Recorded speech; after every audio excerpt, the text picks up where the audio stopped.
અચ્છા, એટલે હિસાબો રજૂ કરવામાં નિષ્ફળ ગયા છે. તો આ તો બહુ ગંભીર બાબત છે. અને ગંભીર બાબત એટલા માટે બની જાય છે કે ખરેખર તો હિસાબો રજૂ કરવા જોઈએ, નહીં તો એની ઉમેદવારી એ ચૂંટાયા હોવા છતાં પણ એને સસ્પેન્ડ કરી શકાય છે એની જીત્યા પછી. તો આ એકદમ ગંભીર બાબત તો છે જ, એમાં સવાલ નથી. પણ આમાં સૌથી વધારે સવાલ એ આવે છે કે આ બધા હિસાબો જે છે એ ત્યારે જ રજૂ થઈ શકે કે જ્યારે એનું બેંક એકાઉન્ટ હોય. આપણે જાણીએ છીએ કે જ્યારે વિધાનસભા અને લોકસભાની ચૂંટણી હોય છે ત્યારે એના બેંક એકાઉન્ટ થ્રુ જ તમામ પ્રકારના ખર્ચાઓ કરવા જોઈએ. તો આવું થાય છે ખરું, સંતોષજી? અત્યારે તો મેં આપને જેમ જણાવ્યું કે ચૂંટણી ખર્ચ નિભાવવા માટે રાજ્ય ચૂંટણી આયોગે બેંક એકાઉન્ટ માટેના નિયમો જ નથી બનાવ્યા. એટલે તમામ ઉમેદવારો એ પોતાના ચૂંટણી ખર્ચના હિસાબો છે એ જનરલી રોકડમાં જ કરતા હોય છે. એટલે જે હિસાબો આપતા હોય છે એ હિસાબો પણ ક્યાંક ને ક્યાંક તદ્દન ખોટા અને એ પ્રમાણેના માત્ર ને માત્ર એક ખર્ચનો હિસાબ આપવાનો છે તે પૂરતા હોય છે. આપને ઉદાહરણ આપીને એટલા માટે જ જણાવ્યું કે ગાંધીનગર મહાનગરપાલિકાના 41 ઉમેદવારો અને આ 41 ઉમેદવારો દ્વારા 2021માં જે ચૂંટણી ખર્ચના હિસાબો એમના દ્વારા જે આપવામાં આવ્યા હતા, કુલ 180 એન્ટ્રી હતી અને એ કુલ 180 એન્ટ્રી એ સેમ ટુ સેમ હતી. આ બાબતે રાજ્ય ચૂંટણી આયોગને ફરિયાદ કરી હતી. રાજ્ય ચૂંટણી આયોગે કલેક્ટરને જવાબદારી આપી અને કલેક્ટરે અત્યાર સુધી લગભગ 4 થી 5 કલેક્ટર બદલાઈ ગયા, પણ હજી સુધી પણ એ ઉમેદવારોનું હવે 5મું વર્ષ પણ પતવા આવશે. 1 વર્ષ બાદ એમના 5 વર્ષ પૂરા થઈ જશે, પરંતુ એમના પર કોઈ જાતની કાર્યવાહી નથી થઈ. તમને યાદ અપાવવા માંગુ છું કે આ ચૂંટણી ખર્ચના હિસાબો કેટલા અગત્યના હોય છે. ઉદાહરણ આપું આપને શ્રીમતી ઇન્દિરા ગાંધીજીનું. શ્રીમતી ઇન્દિરા ગાંધીજીએ ચૂંટણી ખર્ચના હિસાબો ખોટા આપ્યા હતા અને તેમના પર આરોપ હતો કે તેમણે સરકારી જે વાહનો છે તે સરકારી વાહનોનો ઉપયોગ પણ એમણે ચૂંટણીની અંદર પોતાના પ્રચાર પ્રસાર હેતુ માટે કર્યો હતો. અને જે તે વખતે અલ્હાબાદ હાઈકોર્ટ દ્વારા તેમનું સભ્યપદ કેન્સલ કરવામાં આવ્યું હતું. અને આ જ સભ્યપદ કેન્સલ કરવાના કારણો અને બીજા 3-4 કારણો બીજા પણ હતા, જેના કારણે પછી એ ઇન્દિરા ગાંધીજી દ્વારા જે તે વખતે ઇમરજન્સી પણ લાદવામાં આવી હતી.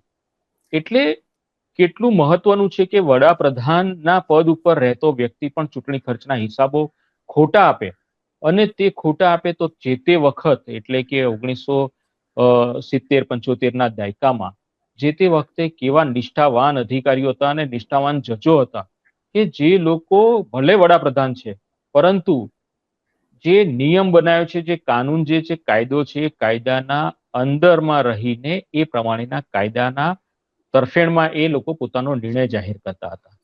અને આજના સમયમાં એ સંપૂર્ણ આપણે જોઈ રહ્યા છીએ કે કઈ રીતે બધું ધુપ્પલ ચાલી રહ્યું છે. હા, વાત સાચી છે. અત્યારે કઈ રીતે ચાલી રહ્યું છે, આજે આપણે દ્રશ્યો જોઈ રહ્યા છે એ આમ આદમી પાર્ટી માટે જે દિલ્હી અને પંજાબથી જે ફંડ આવતું હતું કરોડો રૂપિયાનું, એ ફંડ જે લાવનારાઓ, જે એજન્સીથી મિડલમેન કે જે કંઈ હતા, એ આ રીતે પૈસા લાવવામાં, જો ટેબલ ઉપર આપણે જોઈ શકીએ કે કેટલા મોટા પૈસામાં ફંડ આવેલું છે. તો આ એક રાજકીય પક્ષ હમણાં ગઈકાલે જ આ બધું આખું ઓપરેશન ચૂંટણી રાજ્ય ચૂંટણી પંચની અંડરમાં જે આવતા તંત્ર છે એ તંત્ર દ્વારા કરવામાં આવ્યું હતું. તો આ આટલા વ્યાપક પ્રમાણમાં જો એક નાનો પક્ષ જે કહી શકાય કે બહુ એક રાષ્ટ્રીય કક્ષા એટલે બહુ મોટો પક્ષ ના કહેવાય, તો એના દ્વારા આ કરોડો રૂપિયાના હેરાફેરી થતી પકડાતી હોય, તો જે ખરેખર રાષ્ટ્રીય પક્ષો જે છે એ રાષ્ટ્રીય પક્ષો સ્વાભાવિક છે કે આના કરતા તો વધારે ફંડ ઉપયોગ કરતા હોય છે અને આ રીતે હેરાફેરી પણ કરતા હોય છે. બહારના રાજ્યોથી લઈને બહારના સેન્ટરોમાંથી પૈસા મંગાવતા હોય છે. ગુજરાતમાં પણ એની હેરાફેરી થતી હોય તો સ્વાભાવિક છે કે આ થતું હોય છે. તો આ રાજકીય પક્ષો એને જે ચૂંટણી ફંડની હેરાફેરી કરે છે તો એના પર ચૂંટણી પંચનું નિયંત્રણ હોય છે, છતાં પણ કેમ પગલાં નથી લેવાતા? હમણાં જ આનંદીબેન પટેલે 2 દિવસ પહેલા જ ઉત્તર પ્રદેશમાં એવું કહ્યું હતું કે ઉત્તર પ્રદેશના રાજ્યપાલ છે એટલા માટે ઉત્તર પ્રદેશ કહ્યું હતું, અને ગુજરાતના મુખ્યપ્રધાન, ભૂતપૂર્વ મુખ્યપ્રધાન છે, એમણે એવું કહ્યું હતું કે મારો ખર્ચ જે ચૂંટણી ખર્ચ છે એટલે કે વિધાયક તરીકે 15 થી 25 લાખ રૂપિયાની વચ્ચે આવતો હતો. શરૂઆતમાં કદાચ 15 લાખ હશે, પછી 25 લાખ થયો છે, એવું એમણે જાહેરમાં સ્ટેટમેન્ટ આપ્યું હતું. અને પછી એમણે એવું કહ્યું કે ઉત્તર પ્રદેશમાં 25 થી 35 કરોડ રૂપિયા અત્યારે ખર્ચ કરવામાં આવેલું છે. તો ચૂંટણી પંચ જે ખર્ચ બતાવે છે તો એ ખરેખર વાસ્તવિક હોય છે ખરું, કે એનાથી પણ વધારે ખર્ચ થતું હોય છે? ના, વાસ્તવિક ખર્ચ નથી હોતા. આ જે બતાડવામાં આવે છે માત્ર ને માત્ર ચોપડા ઉપર બતાડેલો ખર્ચ હોય છે. હવે આખી જે સિસ્ટમ જે છે, આખી સિસ્ટમમાં જે લૂપ પોઈન્ટ છે, એટલે કે જ્યાં જ્યાં અ, છેડા છે, છીંડા જે છે, એ છીંડાની આપણે જો વાત કરું તો લોકસભા અને વિધાનસભાની અંદર કુલ ખર્ચની ઉપર નજર રાખવા માટે 6 પ્રકારની ટીમો હોય છે. એ 6 પ્રકારની ટીમોમાં video recording team, video viewing team, પછી ફ્લાઇંગ સ્કોડ, આ પ્રકારના અલગ અલગ સ્કોડ હોય છે કે જે લોકો ખર્ચ ઉપર માત્ર નજર રાખતા હોય છે. ખર્ચ નિરીક્ષકની પણ એક નિમણૂક થતી હોય છે, અને આ ખર્ચ નિરીક્ષક એ વિધાનસભા દીઠ અથવા તો લોકસભા દીઠ એક વ્યક્તિની નિમણૂક થતી હોય છે, અને જેના અંદરમાં આખી ટીમ કામ કરતી હોય કે ખર્ચ વધારે થાય છે કે ઓછો થાય છે જેના પર નજર રાખવાની. આની સાથે સાથે અત્યારની જો આપણે સ્થાનિક સ્વરાજની ચૂંટણીની જો વાત કરું, સ્થાનિક સ્વરાજની ચૂંટણીમાં હજી 2 દિવસ પહેલા જ ખર્ચ નિરીક્ષકની નિમણૂક કરવામાં આવી.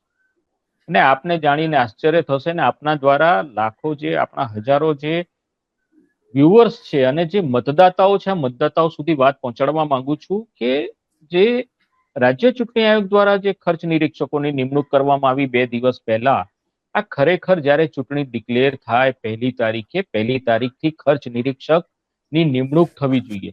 15 દિવસના વાણ વેરાઈ ગયા પછી, એટલે કે 26મી તારીખે ઇલેક્શન છે, 50% કરતા દિવસો વધુ વીતી ગયા પછી તમે ખર્ચ નિરીક્ષકની નિમણૂક કરો છો.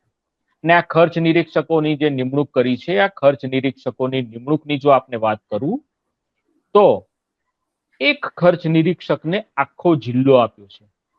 આખા જિલ્લામાં અમદાવાદ શહેરના 192 કાઉન્સિલરો અને જિલ્લાની જિલ્લા પંચાયત, તાલુકા પંચાયતની જે તમામ સીટો છે. હવે જ્યાં લોકસભાની અંદર એક ઉમેદવાર દીઠ એક ખર્ચ નિરીક્ષક હોય, ત્યાં જિલ્લાની અને મહાનગરપાલિકાની તમામ સીટો પર એક ખર્ચ નિરીક્ષક હોય, તો આ ખર્ચ નિરીક્ષક એ ક્યાં ક્યાં ધ્યાન રાખશે? ખર્ચ નિરીક્ષક એ માત્ર એકલો છે. લોકસભા વિધાનસભાની અંદર 6 જણાની અલગ અલગ ટીમો હોય છે. અહીંયા ખર્ચ નિરીક્ષકની પાસે કોઈ ટીમ પણ નથી.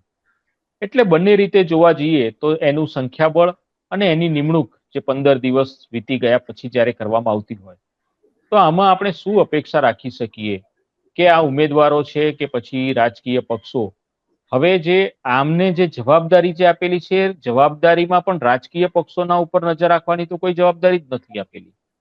એટલે ઉમેદવારોના ઉપર કે રાજકીય પક્ષોની ઉપર શું આ લોકો નજર રાખી અને પોતાનું સાચી રીતે પૂર્ણ નિષ્ઠાથી કઈ રીતે કામ કરી શકશે? કારણ કે એમની નિમણૂક જ 15 દિવસ પછી કરેલી છે. એટલે આ તમામ વસ્તુઓ વિરોધાભાસી છે, જે ક્યાંક ને ક્યાંક એ ચાડી ખાય છે કે રાજ્ય ચૂંટણી આયોગ એ ખર્ચની બાબતમાં એ ખર્ચ વધુ કરતા ઉમેદવારો પકડાય